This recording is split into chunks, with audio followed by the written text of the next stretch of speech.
Today's episode, we're going to review two past events from two different promotions. The first one is by Beyond Wrestling. This one is from the Borscht at the Beach that took place exactly on September 19th. This was, in fact, a show that was created by Masha Slamovich. And then, of course, there's Freelance Underground with the final phase that took place at the end of October of 2021. But of course, we got AEW Rampage and 205 Live. And I think that's what pretty much we covered for this episode. But right now, let's get ready for another episode of the Leader Wrestle Zone.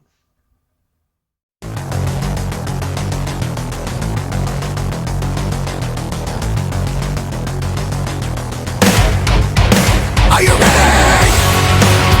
Get up, get up! Get up, get up! Get up, get up! Get up, get up! Get up, get up! Get up, get up!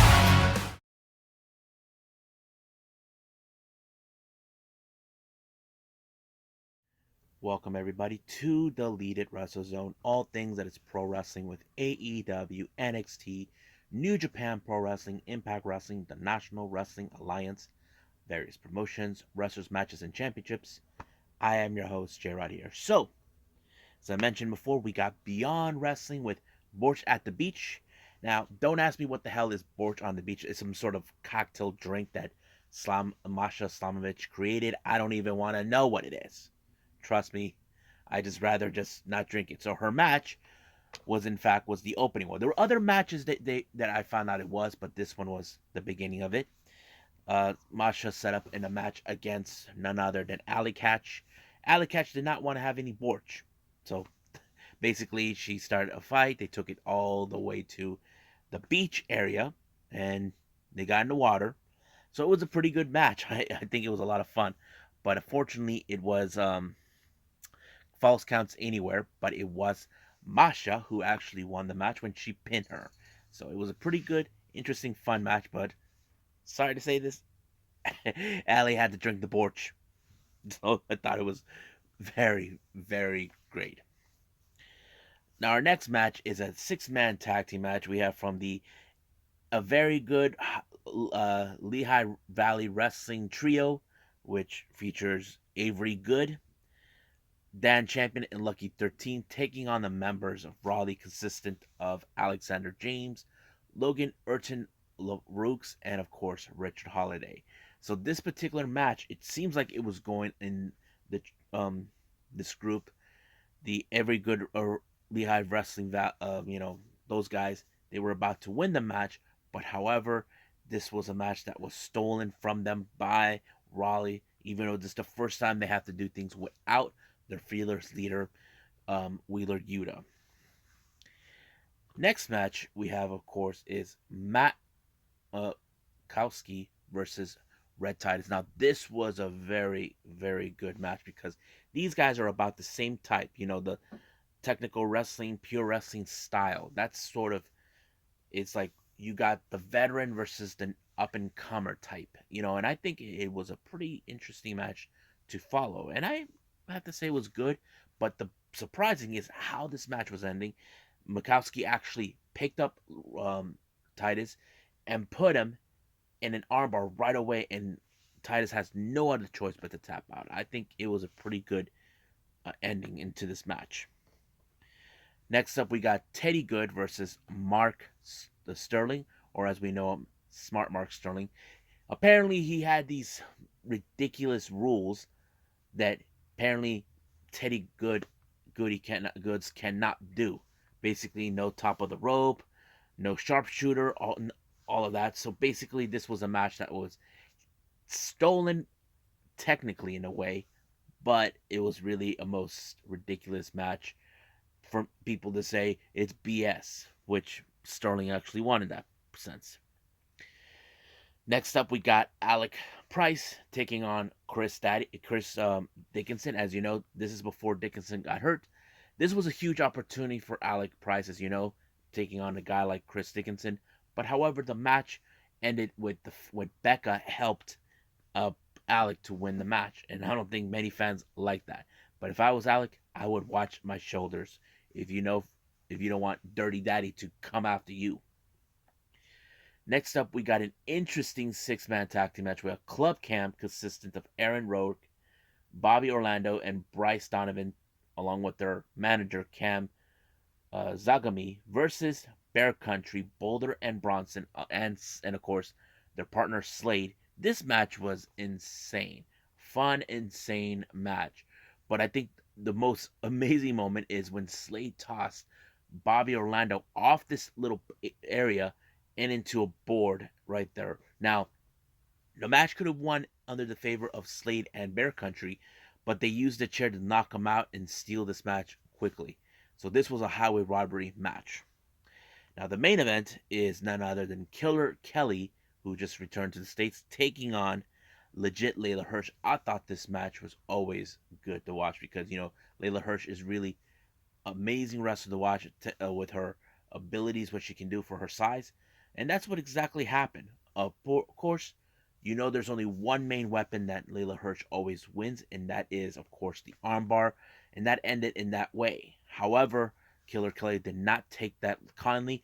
All of a sudden, Raleigh shows up and tries to change things, but apparently, others did show up to give the helping hand since it became chaotic. Even Masha shows up, did not appreciate what Killer Kelly was trying to do, but we definitely could see a match between those two somewhere down the line. I don't know, but we'll see what happens then.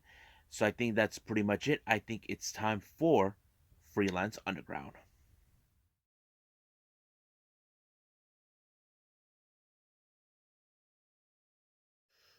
Okie dokie. So we got Freelance Underground, which is another promotion. There's two different types of freelance events, or should I say promotions mostly. It's freelance wrestling and freelance underground. So right now we're doing freelance underground, and this is their event called the Final Phase. This took place on the 23rd of October. If I made a mistake, sorry about that. It opened up with the FU heavyweight champion, freelance underground heavyweight champion GPA, who bragged about how he's the undefeated wrestler, no one's on the same level, the whole yada yada yada, that sort of thing. So, the person that's been ducking him the entire time decided to challenge him. And that person is none other than the heavyweight hustle, Calvin Tankman. And this match ended in 40 seconds. Even GPA tried to use his title against him by whacking him, but it failed miserably. So he put him in a Tankman driver, and that was all she wrote, folks. So it was one, two, three, that's it. However, Tankman felt like he didn't break a sweat. So he called out an opponent that said this was his last time being in freelance. And that person's name is Project Monix. Now, on a personal note, I don't know who this guy is, but I'm hearing a lot of things about him, what a phenomenal wrestler he is and who he is. So that's another conversation for another time. Now, anyway, let's keep moving on. We have women's action: Harlow O'Hara versus Blair Onyx. I've seen Blair Onyx before on AEW Dark on many occasions, but seeing Harlow O'Hara, yeah, I've seen her before too. I just don't remember where. But it was a okay match, very decent. It was Harlow O'Hara who picked up the victory on this one. I just don't remember how she did it. Next up, we have the Freelance Underground Independent Championship in a six-way scramble match. We have Trevor Outlaw versus Dan the Dad versus Cole Raddick versus Storm Grayson versus Wes Barkley versus the champion Laney Luck. This is one of those matches anything could go wrong. Now, the one person that many fans did not want to see as a champ, well, two of them actually, Trevor Outlaw or Wes Barkley, but somehow Storm Grayson pinned Wes Barkley in order to win. Now, Lady Luck did not like the idea that she lost in this fashion, but however, she can appeal to the officials, telling them, "Look, I wasn't pinned." So she may have an opportunity to get that title. Just the question is when that could happen. Now, our next match, we have the new Texas Pro Wrestling Champion, Brian Keith, taking on Shane Mercer. Now, keep in mind, this is not a title match. It was a pretty brutal match. I was like impressed. Now Shane Mercer, he's like the Iron Beast or whatever he is. But man, everything that he did to win this match. It didn't work until Shane Mercer finally put him away with amazing power and agility to ensure that's how he went. And of course, many fans tell Brian Keith they would like to see him come back to Freelance Underground. He put on his cowboy hat and nodded, saying, "I'll be back." Our next match is the Freelance Underground tag team titles. We have Philly, Philly and Marino Experience versus the champions Bang Bros, August Matthews and Davey Bang. Uh, Pretty good tag team. It was very decent, of course. The fan favorites in this particular one was the Bang Bros, and I think it was August Matthews who picked up the victory by pinning Phil, and that's a pretty good match. I have to say it was good. Next up, we got the debut of Charlie Evans taking on Billy Starks. So it was a pretty interesting match. I think many fans were really happy to see Charlie Evans because we all know her reputation. You may have seen her in GCW or JCW, and I think it was pretty good. But it was the lariat that gave her the ability to pick up a victory against Billy, and was a pretty good match. Now our next match is a prison yard rules match between Pick and Pop, consisted of Darius Laurent and Cato Hernandez taking on Co Buffs, consistent of Acid Jazz and Rashay Rocky. Now everybody was dressed up in prison outfit. You know, the orange jumpsuits, those black and white suits, those types.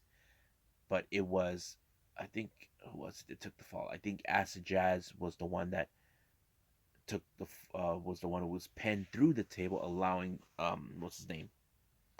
I forgot. Oh yeah, Darius too to pick up the win, and I thought it was a pretty decent match in my opinion. So I think it was pretty good. I liked it. Now our main event, I have to say, it blew my mind. It was the heavyweight championship between Project Monix and Kelvin Tankman. I thought this match went. It went up to almost 20 minutes. I was blown away, but frankly, Tankman didn't win the remain champion. But I have to say, I did not take away anything from this match. It's one of the most impressive matches I've seen so far. I mean, Calvin Tankman, he knows how to put up a good match. Even though the post match, Project Monix was given the original title, saying this was his last time being there. But apparently, during his little post match speech, it appears that he's staying. I don't think people wanted him to leave, or let's just say he may played mind games with people. Who knows? Whatever the reasons, but he's staying. But if I have to rate this one, I give it somewhere around an 8. You know, it was decent. I mean, I liked the main event. I did like the Brian Keith versus Shane Mercer, that and Charlie versus Billy Starks. I like those three matches. They were like one of my favorite ones. So I like I said, I give this an 8. And right now, I believe it's time for AEW Rampage.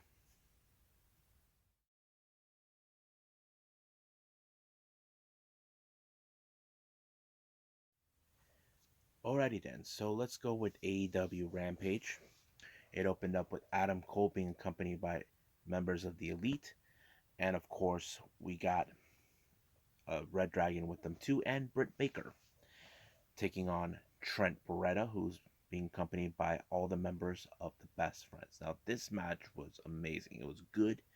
It showed like Trent Beretta came back with a new attitude, new dynamic, basically tried to be more of the Nope type prisoners for an excellent shape.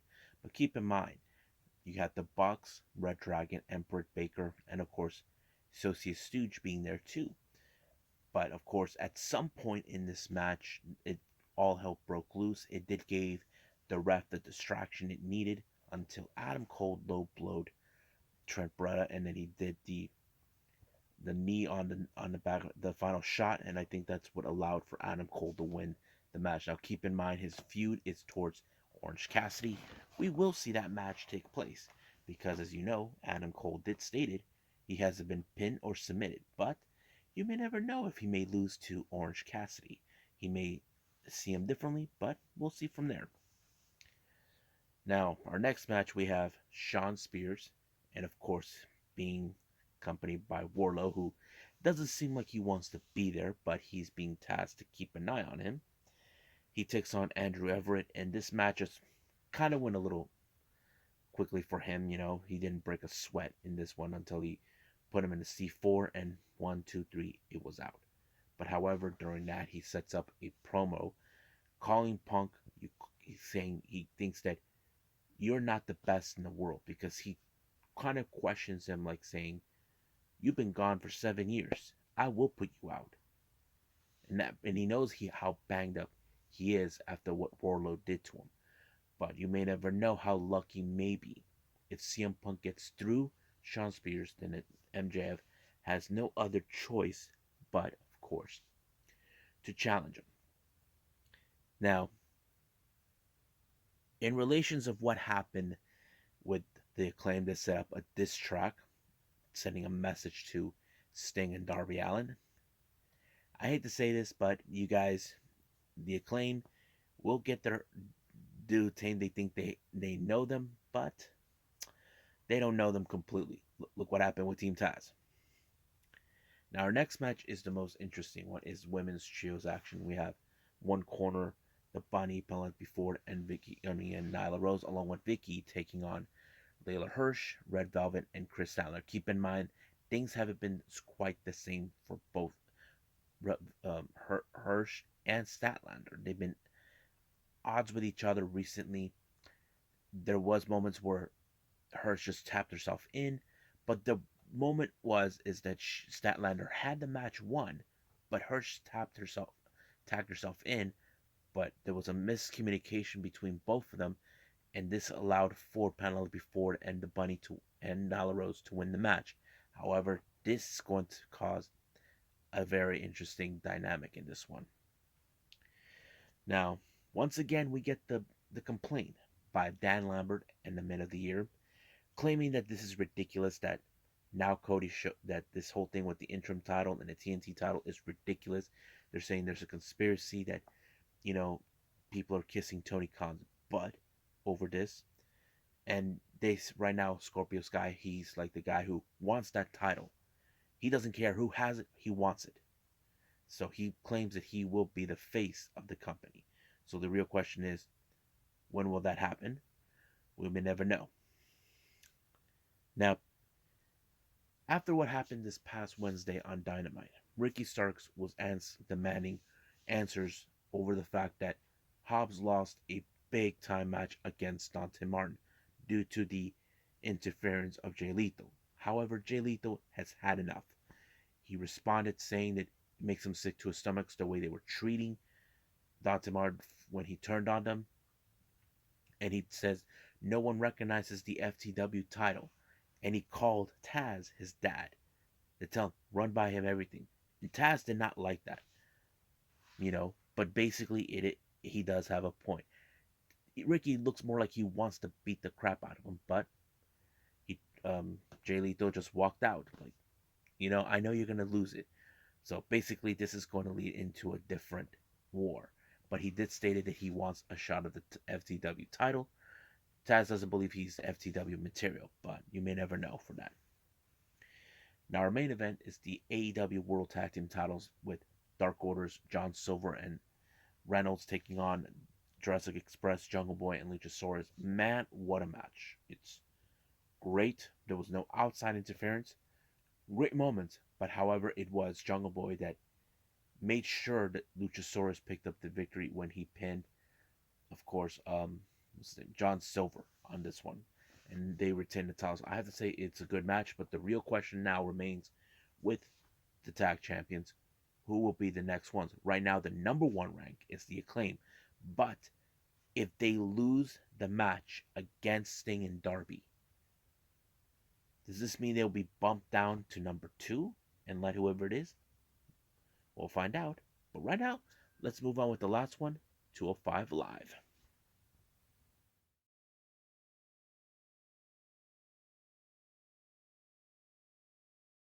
Okay, 205 Live. Just to let you guys know, there were only two matches there. But the reason they put two matches is they decided to replay the promo that Braun Breaker put out the right this past Wednesday Tuesday on NXT 2.0, where he's now the new NXT champion and all this. Now, I don't need to explain that much, but you all know what really took place in that speech, but it's okay. But right now, let's get to the matches. First thing up, it started out with Andre Chase coming out, giving a pretty good promo. How he is talking about his student. Didn't know his name. I just call him the student, named Bodie Hayward. Now, if you guys know this, Bodie Hayward was in fact was the one who saved his life, the one who stood toe to toe against Harlan when he was they took him to the roof. But this was Bowden's debut match against Rohit. No, not Rohit. Guru Raj. I thought it was pretty good. Most of the time, it felt like Guru Raj would have won the match, but however, I think that we're trying to do is make him more stand out.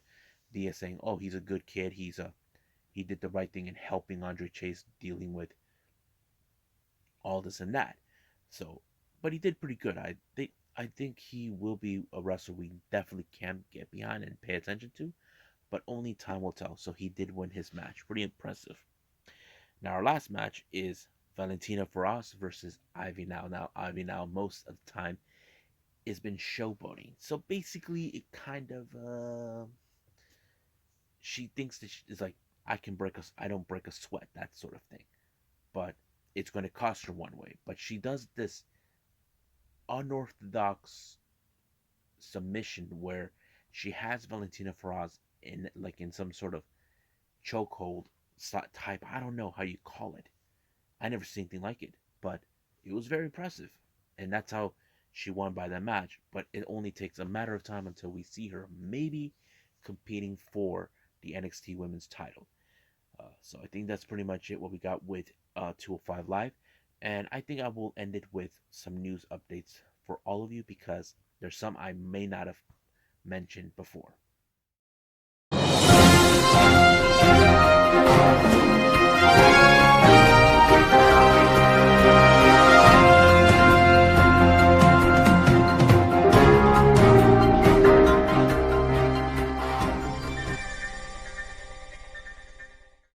Okay, as you know, I mentioned about Sunny, better her real name is Tammy Stitch. Now the info has been revealed about what really took place when she was arrested. As you know, she's been charged for weapons. Charged, well, it just revealed that there was a domestic disturbance in that very town of New Jersey. And apparently, Sunny was threatened to kill her partner with a pair of scissors. Yes, folks, you heard me right. Scissors. That is considered as a weapon. So, but the real question is, was Sunny on how do I say influenced by alcohol or drugs? Because she has been known to do things like that in her past, but that is still remain unclear. Now, like I mentioned before, last year she was released from prison for a 1 year sentence, but because of this could be a serious charge. Basically, if she's convicted, she could face up to 7 to 11 years in prison. So it's still unclear more, but I will keep apprised to that. Now, this one just came into my lap. As you know, this past Thursday with MLW, we saw something. Millie Sparks went into this corridor. There was these rooms that taped up the names. Among them says Selena. That means Selena De La Renta. Now it's still unclear whether she's coming back or no because I know she's been doing some YouTube um, OnlyFans things with Alicia Toot. Worsties, like frenemies, that sort of thing. But there was one name, it's now being teased that he could be coming back. The name, it says Killshot. Now, some of you probably are asking, who the hell is Killshot? Well, I'll tell you.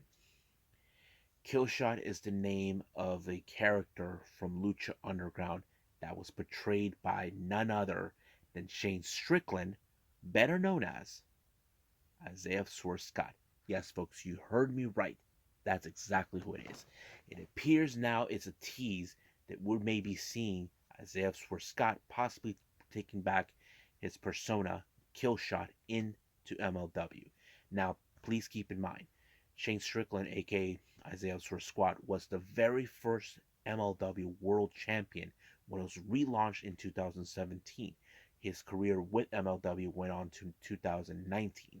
So since then, he actually joined WWE to go to NXT, and we all know what happens then. But right now, it seems like it's being teased. He could make his return to MLW, but as his other character, Killshot. If you guys never seen Killshot, his character in Lucha Underground, check it out. If you guys wondering how can I watch it, go get Tubi. That's how you can see it.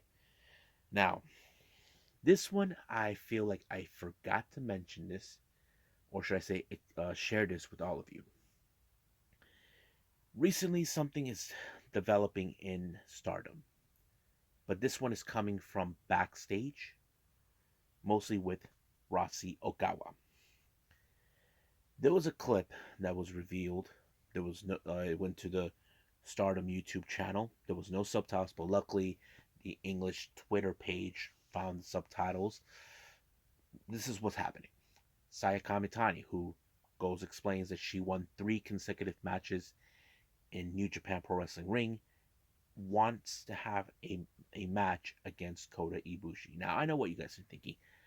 That is huge, but that's another conversation for another time. But this one is the bigger mystery. Saya Kamitani goes into the office where Rasagawa was. However, he wasn't alone. There was someone in that room, someone that we could not see who it was. Rossi did not have time to talk to Saya. Reason is he was more concerned, was more preoccupied. But something happened. Saya Kamitani saw who it was. It freaked her out. She doesn't know what she just saw. Now this is where the speculation begins. But however, they just released another clip. Saya wants another shot of telling Rossi Ogawa, but once again the mystery woman keeps appearing. Again, basically keeping Rossi Ogawa occupied. Now here's the guessing game it's been going on. Many people believe is Kairi Sane, or when she was in Stardom known as Kairi Hojo. That is still unclear on that. But I have, if you guys remembered or not, long time ago when I first started, one of the earlier times, I don't remember when, Stardom are been determined to get Kairi Sane back into Stardom. They really want her there. As you know, Kairi has been had no intentions to return to the U.S. She's been homesick, but right now she's been focusing on her brand new gym that she just opened up. But it's still no indication when she'll be coming back to the ring. That is the bigger question. So that's one speculation. Others are saying thinking it's Kagetsu, who retired in 2020 but made her one-off show last year in May during the Hana Kimura show. Um, it's still unclear who it was. I mean, we don't know who could it be. So this is the first time. I don't know if this is something that Stardom has been doing, trying to keep a separate story so we can get all questioned up. I don't know, but the speculation begins. If you guys want to see that clip, the one with the subtitles, go to We Are Stardom, which is the English Twitter account that they have. I go to that whenever I cannot go to that all the time when I follow Stardom. So basically, you can check that out. So it's still unclear what's going on that, but it's very interesting to follow. And I think that's about it. So let's call it a night. Well, I hope you guys enjoy this episode. Coming up for the next episode, we're going to have a very short one with 2 reviews on real timing. Well, timing in Japan is already ahead of us, so I will review that the following. It's Gatomu's Choco Pro 193 with 2 matches. And then, of course, we got episode number 2 of NWA USA. I'm really excited for that too. So stand by for those, and then there'll be another video release a little later after that. But right now, let's focus on those two, and that is it. So I'll see you guys in the next DWZ time. Same DWZ channel. I must bid all of you adieu. So, goodbye.